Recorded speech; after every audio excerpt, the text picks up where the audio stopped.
Hush class! So we're ready for our next chapter of the Enchanted Wood, and if you can remember, the last thing we read was that Joe had been pulled through the hole in the cloud by something or someone, and we weren't sure who it was. Moonface was trying to warn the children, but he had so much toffee in his mouth, all he could say was ooble, ooble, ooble. So let's find out where Joe's got to. Moonface was most upset to see Joe disappear. "I told him not to, I told him," he groaned.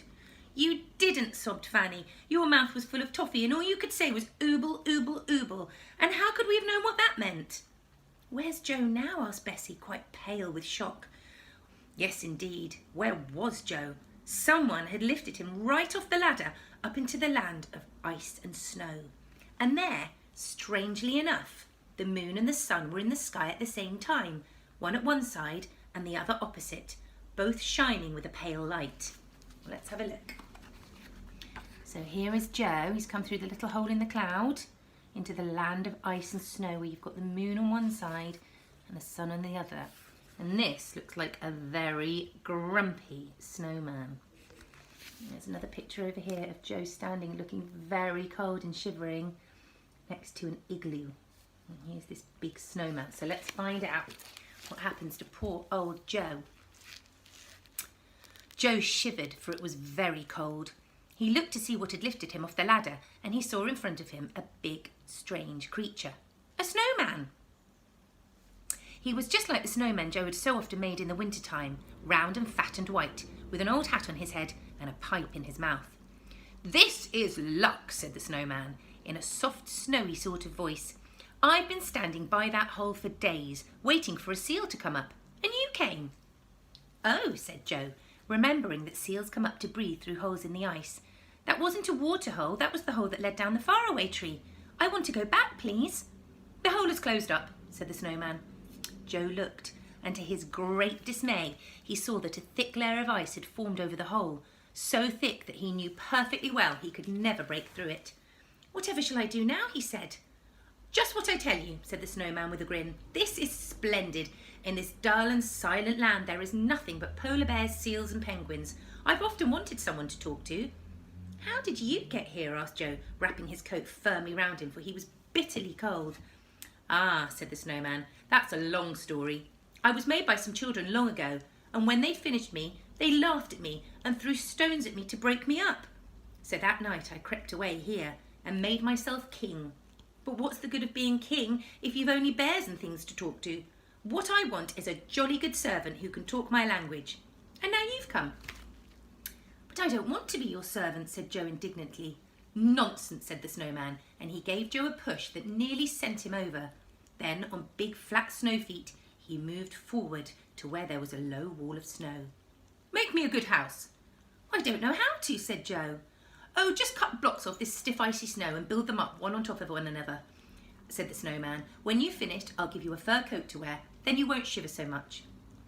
Joe didn't see what he could do but obey, so he picked up a spade that was lying by the wall and began to cut big bricks of the frozen snow. When he'd cut about 20, he stopped and placed them one on top of another until one side of the round house was made. Then he began to cut snow-shaped bricks again, wondering all the time how in the world he would ever be able to escape from this strange land. Joe had often built little snow houses of soft snow in his garden at home during the winter. Now he'd made a big one with proper snow blocks as hard as bricks. He quite enjoyed it, though he did wish the girls were there too. When he'd finished and made a nice rounded roof, the snowman came shuffling up. "Very nice," he said. "Very nice indeed. I can just get in, I think." He squeezed his big, snowy body inside and threw out a fur coat for Joe made of white polar bear skin. Joe put it on thankfully. Then he tried to squeeze in after the snowman, for he wanted to be out of the cold, icy wind. But he was so squashed between the snowman and the walls of snow that he couldn't breathe. "Don't push so," said the snowman disagreeably. "Move up." "I can't," gasped poor Joe. He felt quite certain that he would be pushed right out of the snow hut through a hole in the wall. Just then, there came a curious grunt at the doorway. The snowman called out at once, "Is that you, Furry? Take this boy to your home under the ice. He's a nuisance here. He keeps squashing me." Joe looked up to see who Furry was, and he saw a great white bear looking in. The bear had a stupid but kind look on his face. "Humph," said the bear, and he pulled Joe out into the open air.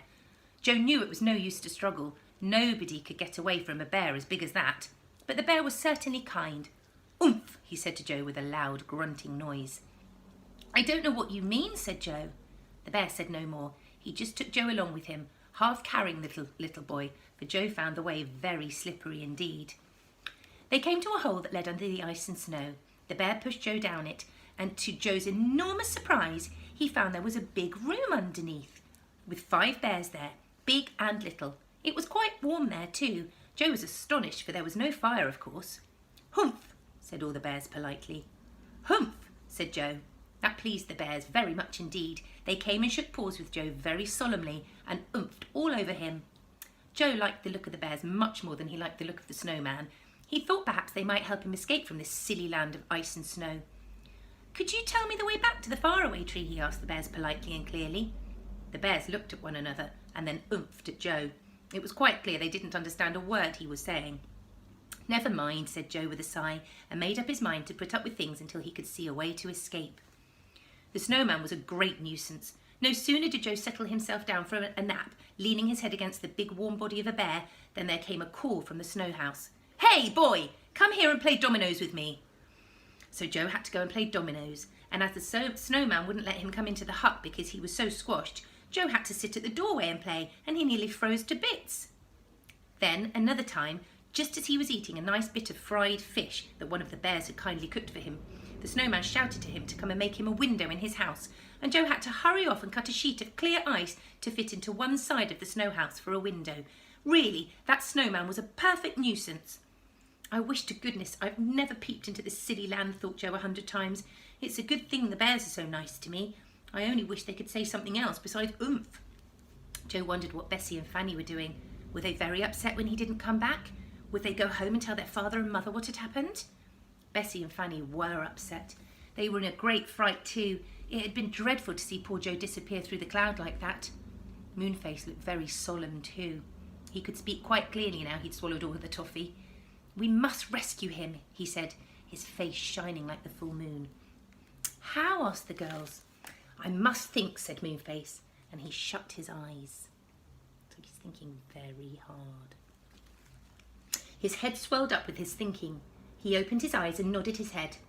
"We'll go to Goldilocks and the 3 bears," he said. "Her bears know the bears in the land of ice and snow. She might be able to help Joe that way." "But where does Goldilocks live?" asked Bessie in wonder. "I thought she was just a fairy tale." "Good gracious, no," said Moonface. "Come on, we'll have to catch the train." "What train?" asked Fanny in astonishment. "Oh, wait and see," said Moonface. "Hurry now, go down the slippery slip and wait for me at the bottom." And tomorrow we will find out where Goldilocks and the 3 bears live and whether they're able to help Joe escape. See you later.